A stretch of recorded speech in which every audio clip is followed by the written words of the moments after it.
Você já parou para pensar como seria perder o controle da sua vida, da sua rotina, das suas escolhas de repente?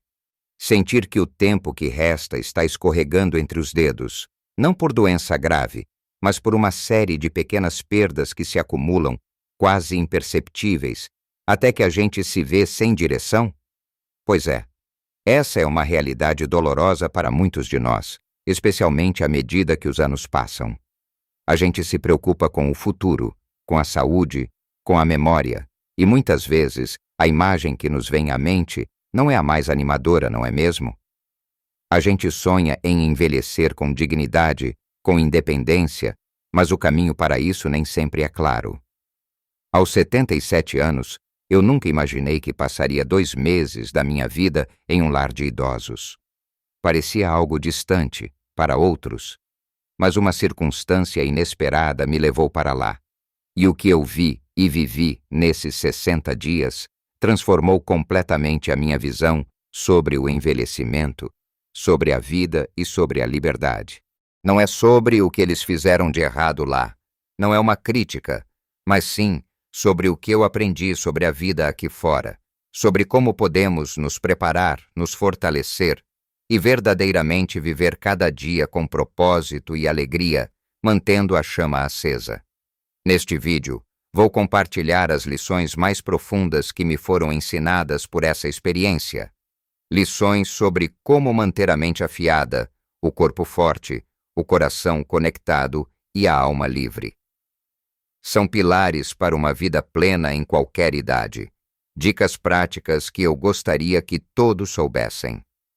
Não são mistérios, mas segredos que a vida, ou melhor, um período inesperado de reclusão, me revelou. Assista até o final, porque tenho algo que vai te surpreender. Algo que pode mudar a forma como você vê o seu próprio futuro e a sua capacidade de viver bem, hoje e amanhã. Sabe, a primeira coisa que me chocou ao chegar lá e que ficou martelando na minha cabeça foi a falta de movimento. Não de todos, claro, mas de muitos. Eu via pessoas que antes eram ativas, cheias de vida, agora presas em cadeiras, com o olhar perdido, esperando a próxima refeição ou a hora de dormir. Era como se os músculos, que um dia foram seus aliados, tivessem se tornado seus carcereiros. A mobilidade, que a gente tanto dá por garantida, ali se mostrava o tesouro mais valioso. E não estou falando de correr maratonas, minha gente, mas da capacidade de se levantar sozinho, de ir ao banheiro sem ajuda, de pegar um copo d'água na cozinha. Coisas simples que, quando perdidas, tiram um pedaço enorme da nossa dignidade e da nossa autonomia. Lembro-me de uma senhora, Dona Laura, que mal conseguia levantar os braços para pentear o cabelo. Ela me contou que, em casa, achava que caminhar até a padaria era suficiente. E para a maioria das pessoas, parece ser, não é? Mas quando o corpo começa a reclamar, quando a força muscular diminui, essas pequenas tarefas se tornam montanhas intransponíveis. Foi ali que percebi que a verdadeira liberdade não está apenas na mente, mas no corpo, que nos permite viver essa liberdade.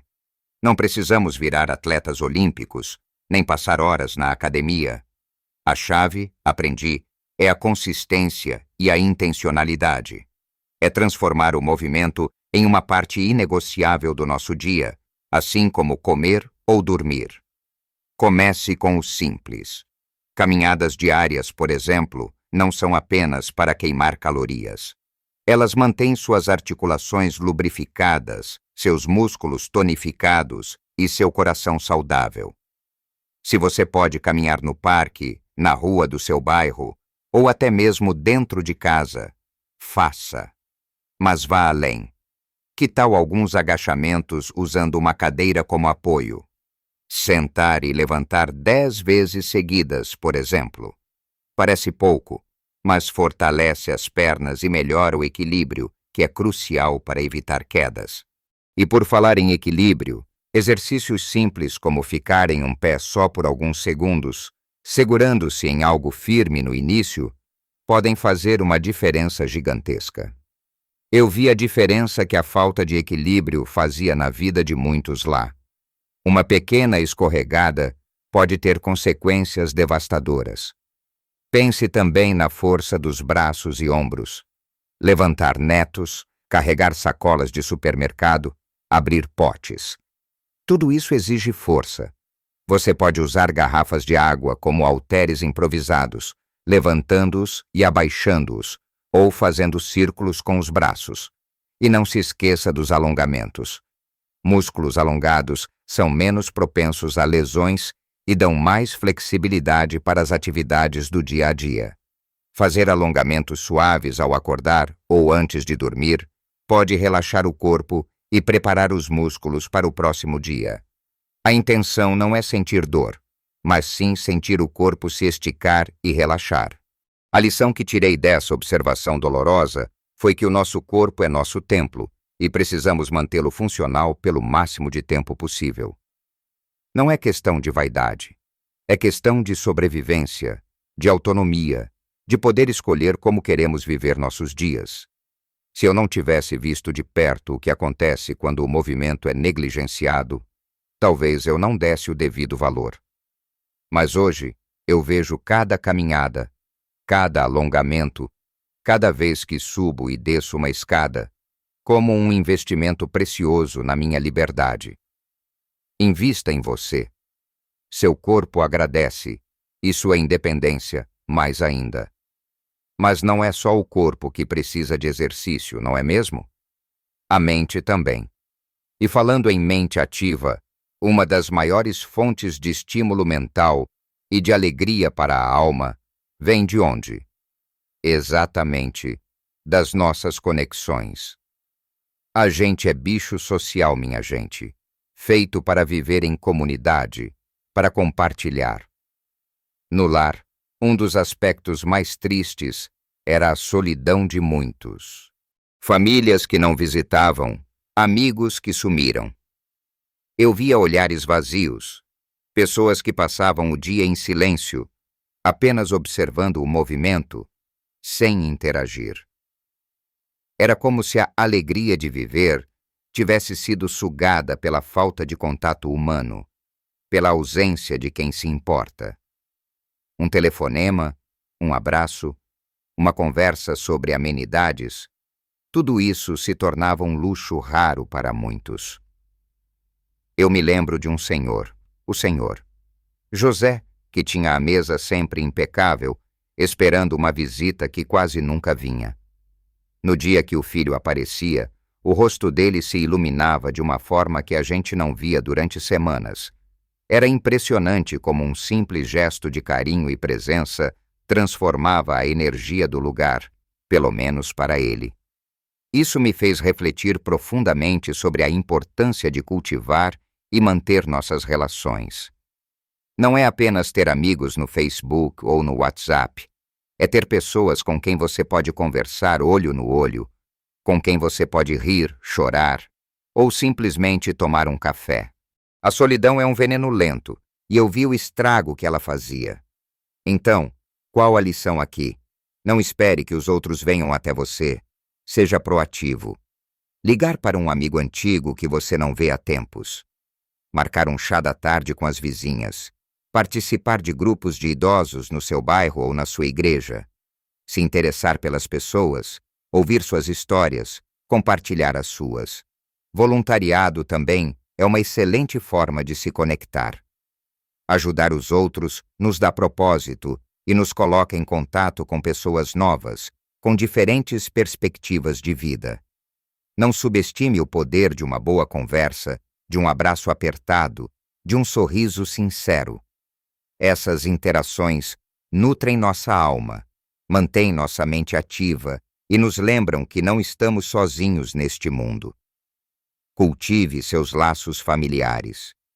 Muitas vezes, com a correria do dia a dia, a gente acaba se afastando um pouco dos filhos, dos netos, dos sobrinhos. Procure momentos para estarem juntos. Um almoço de domingo, uma ligação semanal, um convite para passear. Essas são as memórias que carregamos, E são esses laços que nos dão força e suporte nos momentos difíceis. Minha gente, o verdadeiro tesouro da vida são as pessoas que amamos e que nos amam. Não podemos deixar que a correria ou a inércia nos roubem essa riqueza. Conecte-se, converse, compartilhe, viva o calor humano. É um dos segredos mais simples e poderosos para uma vida plena e feliz, e é uma barreira contra a solidão que vi de perto ser tão devastadora. Minha gente, tudo isso que falei, o movimento, a mente ativa, as conexões, tudo se resume a uma coisa fundamental que eu vi ser perdida por muitos lá e que aprendi a valorizar acima de tudo: a nossa autonomia. No lar, mesmo com todo o carinho e cuidado, você perde o controle de muitas coisas. A hora de acordar, a hora de comer, o que comer, quando tomar banho, até mesmo o que vestir. Pequenas decisões que em casa fazemos sem pensar, lá se tornam privilégios negociados. É como se a nossa vida, que construímos com tanto esforço e personalidade, passasse a ser administrada por outros. E essa perda de controle, mesmo que seja para o nosso bem, é uma das dores mais profundas do envelhecimento. Lembro-me de uma senhora que adorava café forte e preto, mas no lar só serviam café mais fraco, com leite. Para ela, era mais do que uma preferência. Era um pedacinho da sua rotina, da sua identidade, que lhe havia sido tirado. Ela não se queixava em voz alta, mas eu via a tristeza nos seus olhos cada manhã. E isso me fez pensar: quantas dessas pequenas escolhas do dia a dia formam quem somos? E como podemos proteger esse direito de escolha, essa capacidade de decidir sobre a nossa própria vida pelo maior tempo possível? A lição aqui é ser proativo na construção da sua autonomia. Não espere que as coisas aconteçam com você. Faça com que as coisas aconteçam para você. Isso significa, em primeiro lugar, planejar. Conversar abertamente com seus filhos, com seu cônjuge, sobre seus desejos para o futuro. Onde você gostaria de morar se precisar de ajuda? Quem você gostaria que tomasse decisões por você, se você não puder? Deixar tudo claro, por escrito se possível, não é um sinal de fraqueza, é um ato de amor e de força. É garantir que suas vontades sejam respeitadas, mesmo quando você não puder expressá-las. Outra coisa que aprendi é a importância de organizar sua vida e suas finanças. Ter seus documentos em ordem, saber onde estão seus papéis importantes, ter um orçamento que permita suas escolhas. A desorganização pode ser uma porta aberta para que outros tomem decisões por você, mesmo com a melhor das intenções. E pense no seu ambiente doméstico. Sua casa está adaptada para você envelhecer nela? Degraus, tapetes soltos, banheiros sem barras de apoio, tudo isso pode tirar sua autonomia. Pequenas adaptações agora podem significar anos a mais de independência depois. Remover o que não usa, facilitar o acesso, pensar na segurança. E por último, mas talvez o mais importante, continue exercitando sua capacidade de decidir. Faça suas próprias escolhas, desde as pequenas, como o que vai comer ou vestir, até as maiores, como que atividades fazer ou que viagens planejar. Não se deixe levar pela inércia ou pela comodidade de que os outros decidam por você. Mantenha sua voz ativa, expresse suas preferências, defenda seus desejos. É essa chama de autonomia que nos mantém vivos, que nos dá propósito e que nos lembra que somos os protagonistas da nossa própria história.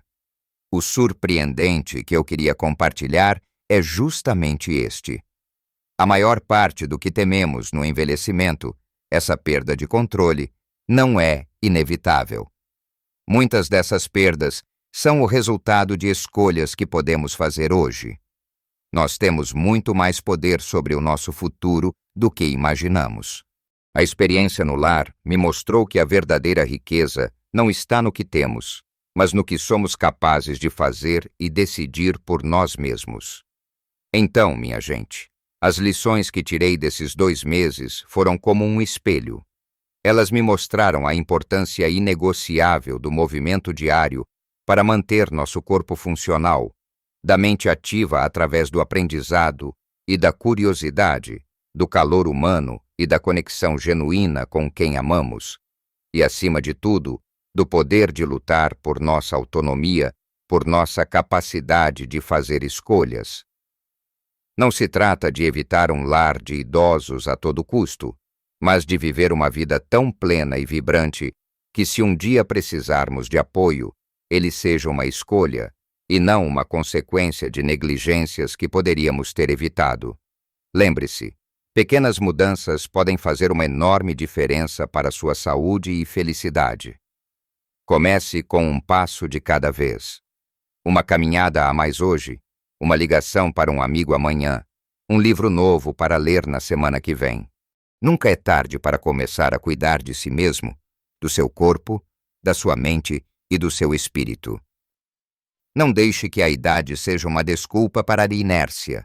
Deixe que ela seja a sua inspiração para viver cada dia com mais consciência, mais gratidão e mais liberdade. Eu adoraria saber o que você achou dessas reflexões.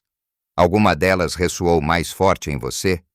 Você já teve uma experiência que mudou sua perspectiva sobre o envelhecimento? Compartilhe seus pensamentos e experiências nos comentários abaixo. Sua história pode inspirar muitas outras pessoas. Se este vídeo tocou seu coração e trouxe alguma clareza, por favor, deixe seu like. Isso ajuda muito o canal a crescer e a levar essas mensagens para mais pessoas. E se você ainda não é inscrito, clique no botão de inscrever-se e ative o sininho para não perder nenhum dos nossos próximos vídeos, que sempre trazem conteúdos para vivermos melhor em cada fase da vida. A vida é um presente em todas as suas fases. E o envelhecimento pode ser uma das mais ricas e cheias de sabedoria se soubermos abraçá-la com coragem e intencionalidade. Viva a sua melhor vida em cada idade.